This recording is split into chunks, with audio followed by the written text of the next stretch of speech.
Hello, my name is Yemi Omire and I am the Gender Desk Officer at PIND Foundation. How PIND mainstream GESI in its project, programs and operations. PIND is an organization that is gender sensitive within its programs and operations. We ensure that we have equitable numbers in our activities, and this does not only mean numbers, it also translates to benefits. We ensure that beneficiaries or participants in our activities have equitable numbers and benefit equally as well from our project activities. We are guided by a gender mainstreaming policy, which has been updated as at 2 years ago to gender equality and social inclusion policy. And this policy has two strands. It has the inward-looking, which is the strand A, and the outward-looking, which is the strand B. The inward-looking is our operations as an organization, how we mainstream gender within the organization in terms of number of staff. Out of this number, how many are women, how many are youth, how many are PWDs, how many have disabilities within our staff. So we look inwards, even beyond staffing. Within our operations, we also look inward to make sure that the organizations we engage with, some of our partners, some of them are female-headed organizations, PWDs-headed organizations, youth-headed organizations as well. So, and we also make sure that our infrastructures, our facilities are friendly to persons living with disabilities in terms of access. Outward looking talks about majorly on our projects, ensuring that the projects have equitable numbers of women and men and youth and persons living with disabilities in our activities. And these persons also benefit equally when there are opportunities. Now, beyond human beings, we also look at places that are hard to reach, that are underserved, that are not really exposed to development, that the government has not really done so much. So these areas, we also try to provide support to make sure that they also benefit from some of our development projects.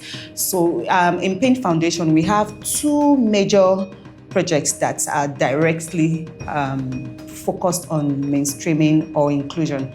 And number one is the access to energy, which is majorly focused in these hard-to-reach regions or areas to give them access to clean energy for their businesses to prosper. And then the other project is the youth empowerment pathways. That one is targeted at the youth in the Niger Delta to make them employable. So those are the two GESI-focused projects we have within the organization. All our projects, GESI cuts across. We ensure that there's equitable number of female, male, youth, and persons living with disabilities. So we make sure that participants within our projects, they have access to equal opportunities in terms of participation and benefits. In this part of the world, inclusion is an issue, especially inclusion of women and inclusion of young persons. And a typical example is in leadership, which we see in Nigeria, where young persons, or especially women, are most times excluded from these opportunities and positions. Yeah, so our programs over the years, with our efforts to include women, include young persons, include persons with disability, has really helped us to meet the 40%, which is the target that we have set, and that is in line with global best practice, in line with global standards. And over the years, I can say PIND has recorded some level of success in that regard, and this has also helped in a larger scale in terms of the numbers that we reach in our activities as well as in different communities in the Niger Delta region. So one of the basic challenges is the fact that sometimes some persons may not want to identify as PWD. Yeah, so but what we do is we try to encourage them. We let them know the reason for us collecting that information. We also talk to them about our data privacy policies where we don't get to share their information or data with other parties, and we make them comfortable to see our reason for wanting to know if they have any physical or any other kind of disability. And so that is one way we're able to surmount that. But that can be a challenge sometimes. Another one would be mindset change, which is the common one. So having people change their mindset about inclusion is a major problem in this part of the world. You find cases where some communities don't allow their women attend certain town hall meetings. The PWDs are not allowed to attend certain important meetings because in some communities, a PWD is seen as a taboo. We want to talk about women empowerment. Some women, they don't even want to be empowered because of that mindset. They feel like, it's somehow for a woman to talk about being empowered. Some men don't allow their wives even to get a job, Having people change their mindsets of inclusion, carrying everybody along. It's a thing that we are doing gradually. And since mainstreaming gender or mainstreaming GESI is new to this part of the world, it's something that we'll continue to do.